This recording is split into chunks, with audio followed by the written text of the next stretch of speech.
नमस्कार। आप सुन रहे हैं श्वेतवर्णा प्रकाशन का विशेष पॉडकास्ट संवादिका, जहां शब्द सिर्फ लिखे नहीं जाते बल्कि महसूस किए जाते हैं।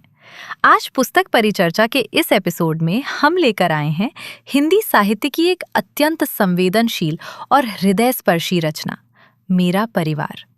ये केवल एक निबंध नहीं, बल्कि मनुष्य और प्रकृति के बीच उस अद्भुत रिश्ते की कहानी है जहां परिवार की परिभाषा सीमाओं से परे जाकर हर जीव तक फैल जाती है। इस यात्रा में हम जानेंगे कि कैसे स्नेह, करुणा और सह अस्तित्व हमारे जीवन को एक नई दृष्टि दे सकते हैं। तो आइए शब्दों के इस कोमल संसार में प्रवेश करते हैं और महसूस करते हैं मेरा परिवार।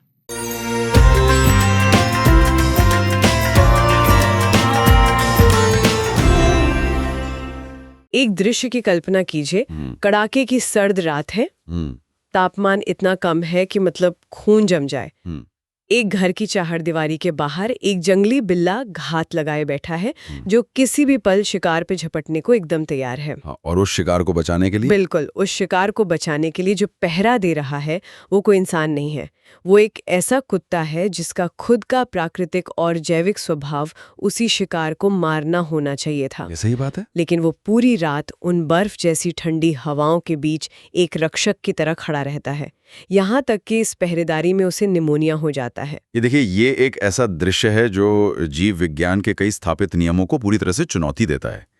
मतलब सर्वाइवल ऑफ द फिटेस्ट या खाद्य श्रृंखला के जो नियम हम किताबों में पढ़ते हैं ना, वो यहाँ आकर बिल्कुल बेमानी हो जाते हैं। एकदम सही कहा आपने। अक्सर जब हम परिवार शब्द के बारे में सोचते हैं तो दिमाग में एक बहुत ही स्पष्ट सी तस्वीर उभरती है। एक फैमिली ट्री, खून के रिश्ते या विवाह से जुड़े लोग। एक डीएनए का साफ सुथरा ग्राफ। हाँ, और बात वहीं खत्म हो जाती है। इंसान के लिए एक बहुत ही सुविधाजनक परिभाषा है। लेकिन आज की इस गहन चर्चा में हम परिवार के ऐसे परिदृश्य में उतरने वाले हैं जो इस साफ सुथरी परिभाषा को पूरी तरह से पलट के रख देगा। और ये सफर हमें एक ऐसे क्षेत्र में ले जाएगा जहां इंसानी रिश्ते और प्रकृति के बीच की सारी कृत्रिम दीवारें गिर जाती हैं। मतलब ये सिर्फ जानवरों की कुछ कहानियों के बारे में नहीं है। तो फिर ये किस बारे में है? ये चेतना और करुणा के उस स्तर के बारे में है जिसे समझने में शायद हम इंसान अभी भी बहुत पीछे हैं। बिल्कुल। और इस सफर में हमारे मार्गदर्शन के लिए जो स्रोत मौजूद हैं, वे हिंदी साहित्य की एक बेहद खूबसूरत और ऐतिहासिक किताब मेरा परिवार के अंश हैं। इस किताब को लिखा है महादेवी वर्मा जी ने। बहुत ही कमाल की लेखिका थी वो। हाँ, और जो लोग शायद साहित्य से बहुत गहरे नहीं जुड़े हैं, उनके लिए ये जानना दिलचस्प होगा कि महादेवी जी हिंदी साहित्य के छायावाद युग की प्रमुख स्तंभ थीं। छायावाद साहित्य का वो दौर था जहां प्रकृति और मानवीय भावनाओं को बिल्कुल एक करके देखा जाता था। यानी पेड़ों, हवाओं और नदियों में भी इंसानी धड़कन महसूस की जाती थी। बिल्कुल। 1907 में जन्मी महादेवी जी ने संस्कृत में एमए किया और उन्हें ज्ञानपीठ से लेकर पद्म विभूषण तक से सम्मानित किया गया। लेकिन सबसे खास बात यह है कि उन्होंने उस छायावादी दर्शन को सिर्फ अपनी कविताओं तक सीमित नहीं रखा। हाँ, उन्होंने उसे अपनी असल जिंदगी में उतार लिया था। सही कहा। और आज का हमारा मिशन भी यही समझना है कि कैसे इस किताब ने हमारे और हमारे आसपास के जीवों के रिश्ते को एक बिल्कुल नया आयाम दिया है। तो चलिए इसे थोड़ा और करीब से समझते हैं। यहाँ जो सबसे दिलचस्प बात है ना, वो है उनका दृष्टिकोण। अगर इसे हम बड़े परिप्रेक्ष्य में देखें तो पारंपरिक साहित्य में जानवरों का चित्रण तो हमेशा से होता आया है। हाँ, बिल्कुल। हमारे स्रोत में इलाचंद्र जोशी जी द्वारा लिखी गई इस किताब की प्रस्तावना का एक बहुत ही सटीक विश्लेषण मौजूद है। जोशी जी पारंपरिक कहानियों जैसे पंचतंत्र का उदाहरण देते हैं। अच्छा, वही बचपन में सुनी गई पंचतंत्र की कहानियां जहां शेर, लोमड़ी और कछुआ आपस में इंसानों की तरह बात करते हैं। बिल्कुल वही। पंचतंत्र जैसी कहानियों में जानवर अक्सर वसुधैव कुटुंबकम यानी पूरी धरती एक परिवार है, इसका उपदेश देते नजर आते हैं। लेकिन अगर गहराई से देखा जाए तो पारंपरिक साहित्य में जानवरों को सिर्फ इंसानों को नैतिकता सिखाने के लिए एक माध्यम या कह लें कठपुतली की तरह इस्तेमाल किया गया है। मतलब ये असल में जानवर नहीं है। हाँ, वे बस जानवरों के भेष में इंसान है जो इंसानी भाषा में बात कर रहे हैं। ये एक बहुत ही शानदार तुलना है। ये तो कुछ ऐसा हो गया जैसे हम अब तक जानवरों को सिर्फ एनिमेटेड फिल्मों के रूप में देखते आए हों, जहां वे बात करते हैं, कपड़े पहनते हैं। सही कहा। लेकिन महादेवी जी ने हमें एक बेहतरीन इमोशनल डॉक्यूमेंट्री दी है, जहां उनके असली दर्द और खुशी को बिना किसी बनावट के महसूस किया जा सकता है। बिल्कुल, उन्होंने जानवरों का मानवीकरण या ह्यूमनाइजेशन उस तरह से नहीं किया। उनका साहित्य कोई जादू या काल्पनिक दुनिया नहीं है। इसके बजाय उन्होंने उनकी मूक भावनाओं को, उनकी असली प्रकृति को बिना छेड़े समझा। देखिए, एक जानवर बात नहीं कर सकता, लेकिन उसके भीतर भी ईर्ष्या, प्रेम, दुख और वफादारी होती है। महादेवी जी ने एक अत्यंत संवेदनशील मानवीय रडार के तरह इन बिना बोली गई भावनाओं को पकड़ा। ये मानवीय रडार वाला शब्द बहुत सटीक है ना? इलाचंद्र जोशी ने इसे संस्कृत के एक सिद्धांत पर कसते हुए कहा है, गद्यम कवीनाम निकषम वदंती, यानी गद्य कवियों की कसौटी है। वे कहते हैं कि ये गद्य और पद्य के बीच की एक बिल्कुल नई विधा है। कविता में तो आप कल्पनाओं के उड़ान भर सकते हैं, लेकिन कहानी में आपको यथार्थ दिखाना होता है। और उन्होंने जानवरों के इसी यथार्थ को सामने रखा।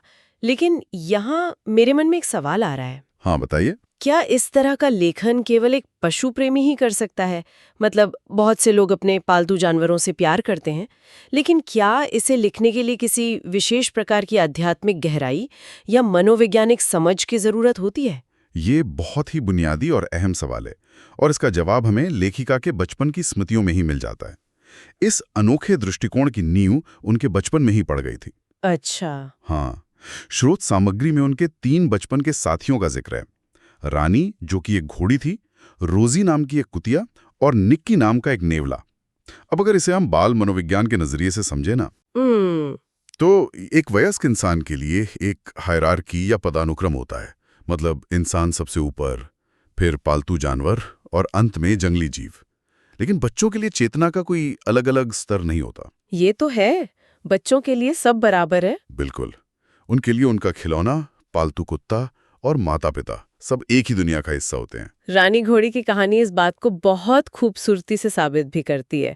आमतौर पर लोग एक घोड़े को सिर्फ सवारी का साधन समझते हैं। हाँ, या एक संपत्ति। लेकिन बच्चों ने रानी को एक सजायाफ्ता जीव समझने के बजाय उसे अपने खेल का हिस्सा बना लिया। स्रोत में वो एक बहुत ही अद्भुत किस्सा है ना, जहाँ लेखिका के भाई ने रानी के कानों में सोने के कड़े पहना दिए थे। अरे हाँ, और यही जानवरों की समझदारी का वो पहलू सामने आता है जो हमें सच में हैरान कर देता है। जब घर में उन सोने के कड़ों की खोजबीन शुरू हुई और हंगामा मचा, तो पता चला कि रानी ने खुद उन कड़ों को मिट्टी के भीतर खुरच कर छिपा दिया था। बाप रे। हाँ, ताकि कोई उन्हें ले ना जाए। ये कोई संयोग नहीं था। ये दर्शाता है कि जानवरों में भी चीजों की कीमत, खेल की भावना और चीजों को सुरक्षित रखने की एक कमाल की मेमोरी होती है। और वो निक्की नेवले का प्रसंग, जहां वो एक विशाल सांप से लड़ जाता है।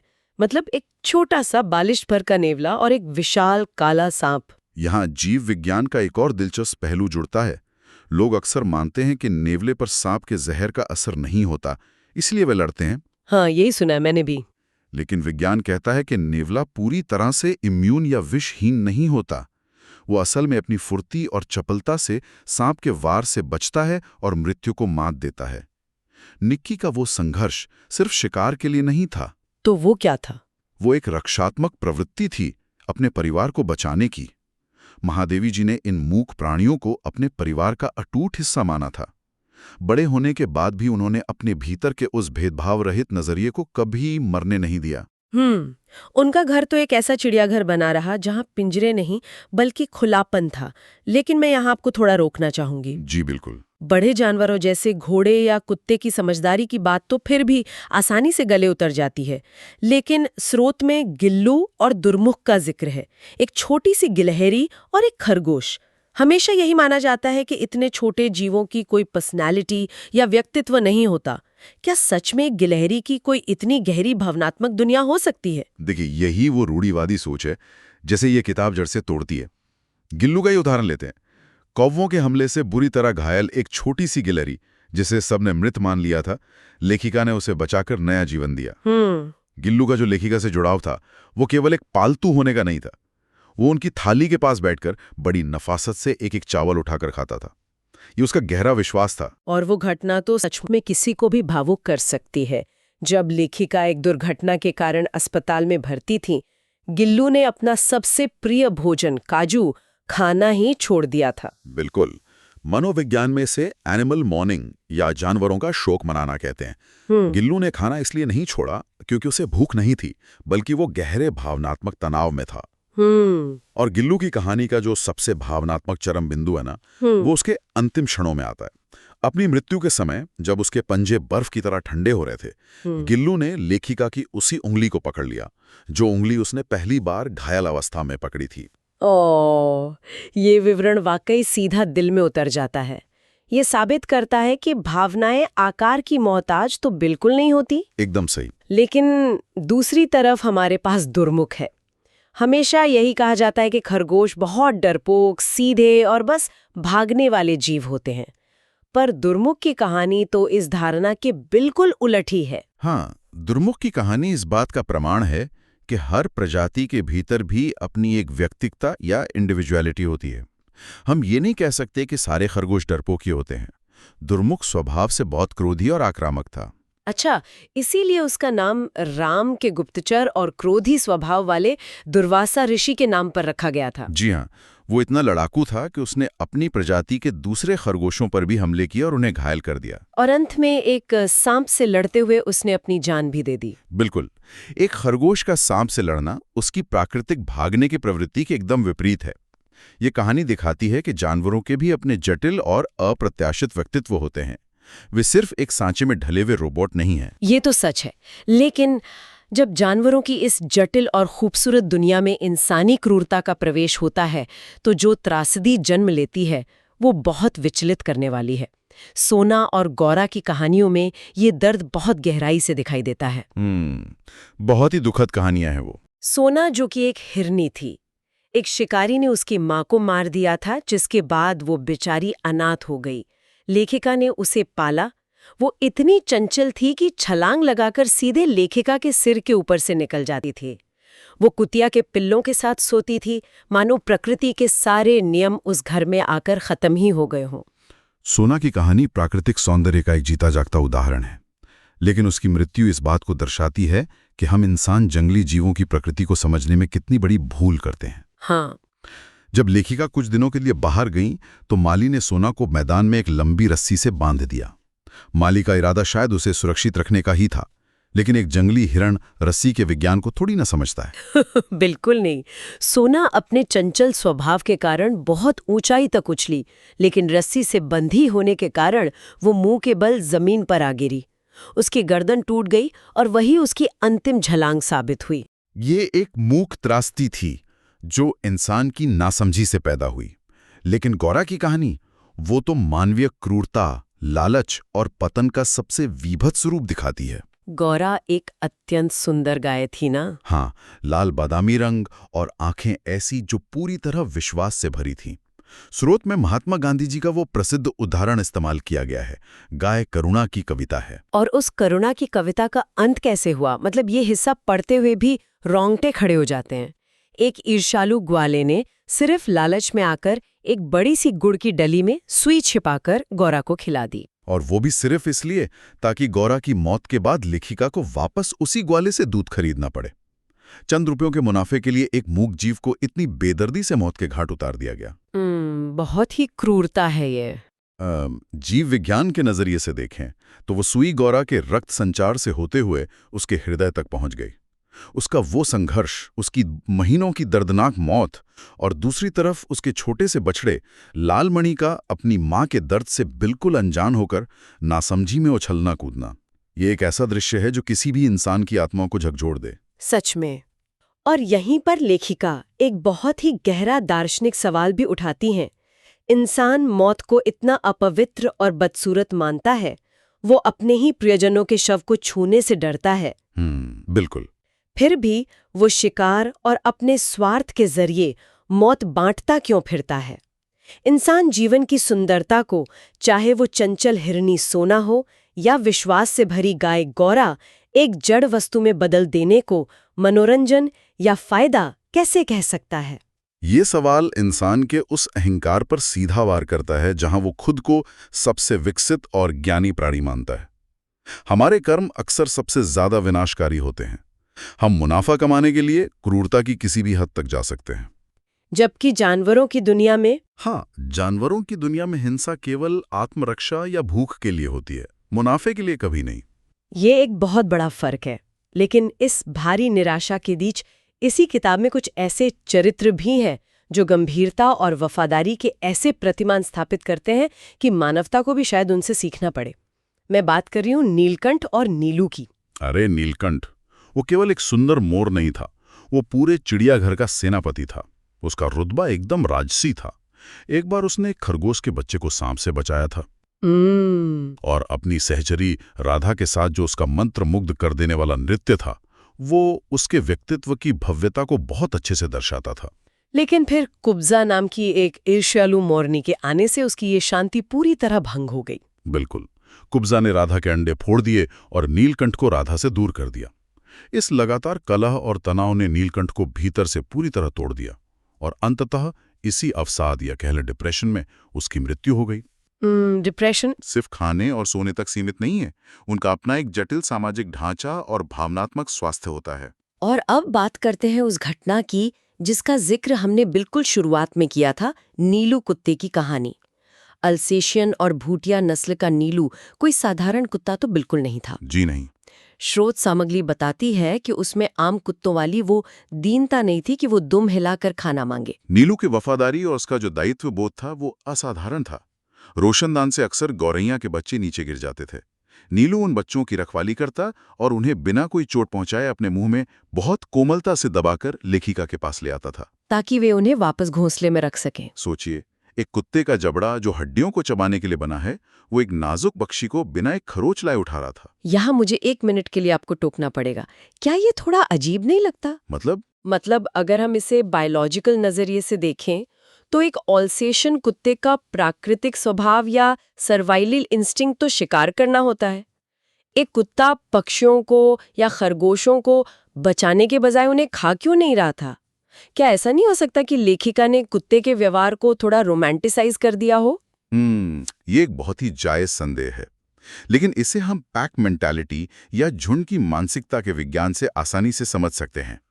महादेवी वर्मा ने अपने घर में एक ऐसा वातावरण बना दिया था जहां विभिन्न प्रजातियों ने एक दूसरे को अपने पैक यानी परिवार का हिस्सा मान लिया था। अच्छा, तो वो उन्हें अपना परिवार मानता था। बिल्कुल, नीलू का वो बर्ताव रोमांटिसिज्म नहीं था, बल्कि वो एक उच्च स्तर की चेतना थी, जहां एक जानवर अपनी जेनेटिक प्रोग्रामिंग यानी शिकार करने की वृत्ति को दबाकर रक्षा करने की वृत्ति को चुनता है। अरे वाह! और यही बात उस सर्द रात वाली घटना को इतना खास बनाती है।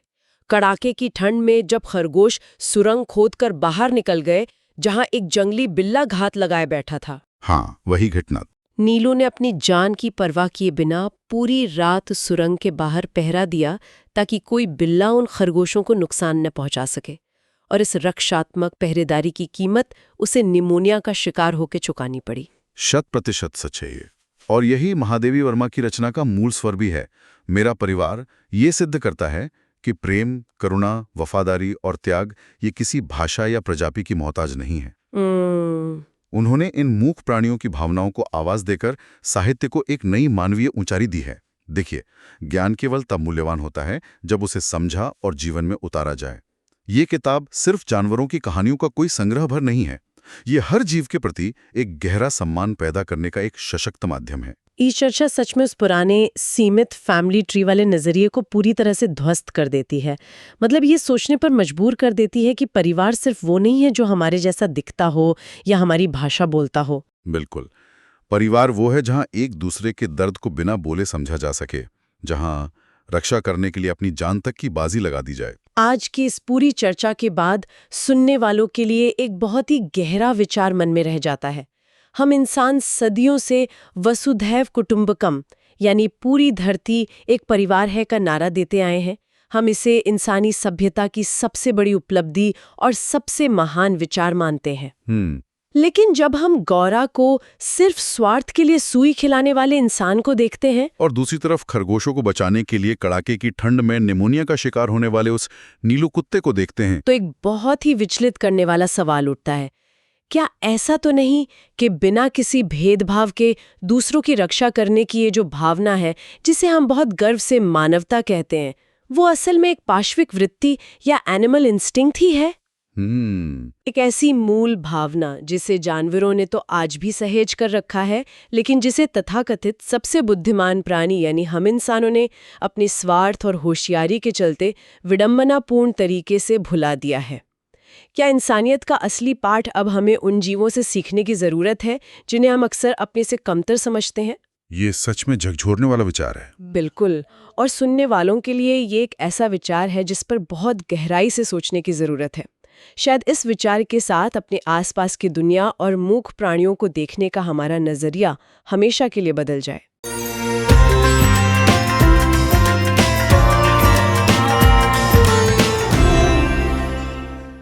तो ये था आज का हमारा एपिसोड, महादेवी जी द्वारा लिखित मेरा परिवार, जहां हमने जाना कि परिवार केवल रिश्तों का नाम नहीं बल्कि भावनाओं का विस्तार है जो हर जीव तक पहुंच सकता है। अगर आपको पुस्तक परिचर्चा की ये प्रस्तुति पसंद आई हो तो इसे अपने दोस्तों और परिवार के साथ जरूर साझा करें। और ऐसे ही साहित्यिक सफर के लिए श्वेतवर्णा प्रकाशन को फॉलो और सब्सक्राइब करना ना भूलें। हम फिर मिलेंगे एक नई रचना, नए विचार और नई अनुभूति के साथ। तब तक के लिए सुनते रहिए, महसूस करते रहिए। नमस्कार।